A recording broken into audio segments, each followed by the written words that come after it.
जर एखादा मुलगा घरात बसलाय, काही काम करत नाहीये, बस त्याच्या एक छोट्याशा रूम मध्ये एकटा चार भिंतींच्या मध्ये बस दिवसभर बसलेला असतो, तर भरपूर लोकांचे थॉट असे आहेत की अरे हा काय रिकामचोट सारखा घरात बसलेला असतो, याला काही काम धंदे नाही.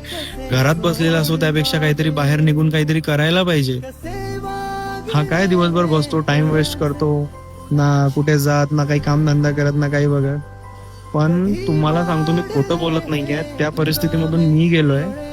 तर बऱ्याच बऱ्याच लोकांना असं वाटतंय की नाही, याला काही काम धंदा नाही, असाच बसलेला आहे. पण त्याच्या डोक्यात जे काही विचार चालू असतात ना, एवढे म्हणजे तो ओव्हर थिंक करत असतो ना, एवढी ओव्हर थिंकिंग करत असतो त्याच्या लाईफ मध्ये तो, की अरे यार आपलं वय निघत चाललंय, आपण खूप मोठा होत चाललोय, तरी पण आपण आपलं अजून आपलं काही स्टेटस नाहीये, आपल्याजवळ सिक्युअर जॉब नाहीये किंवा आपल्याला जॉब लागत नाहीये. एज्युकेशन करत असतील कोणी, तर एज्युकेशन मध्ये आपण सक्सेसफुल होत नाहीये जे डिसाईड केलं ते.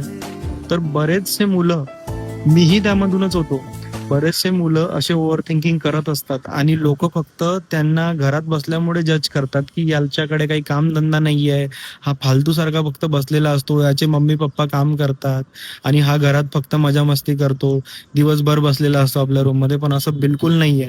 त्याच्या डोक्यात जे विचार चालू असतात ना, ते कदाचितच चांगल्या सेटल लोकांच्या पण माइंड मध्ये नसतील. एवढा तो ओव्हर थिंकिंग करत असतो त्याच्या लाईफमध्ये. तर प्लीज मी तुम्हाला रिक्वेस्ट करेल, असं ज्यांच्या पण सराउंडिंग मध्ये असे लोक असतील ना, त्याला तुम्ही आसरा द्यायला शिका, त्याला धीर द्यायला शिका, की होईल रे, होईल, हे दिवस निघतील, तू पण तुझ्या लाईफ मध्ये सक्सेसफुल होशील. काही ना काही तुलाही काही ना काही मार्ग निघेल. काही जीवन एवढंच नाहीये, भरपूर गोष्टी आहे लाईफ म्हणजे, मध्ये भरपूर काही गोष्टी आहेत जे तू करू शकतोस. असं त्यांना तुम्ही धीर द्या.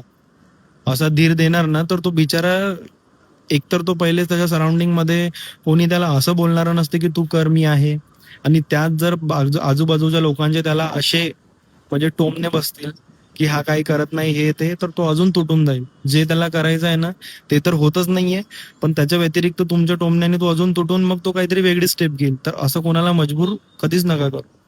आणि हे मला माहिती आहे, तर प्लीज तुम्हाला रिक्वेस्ट आहे, असं कोणाला कधी मजबूर करू नका.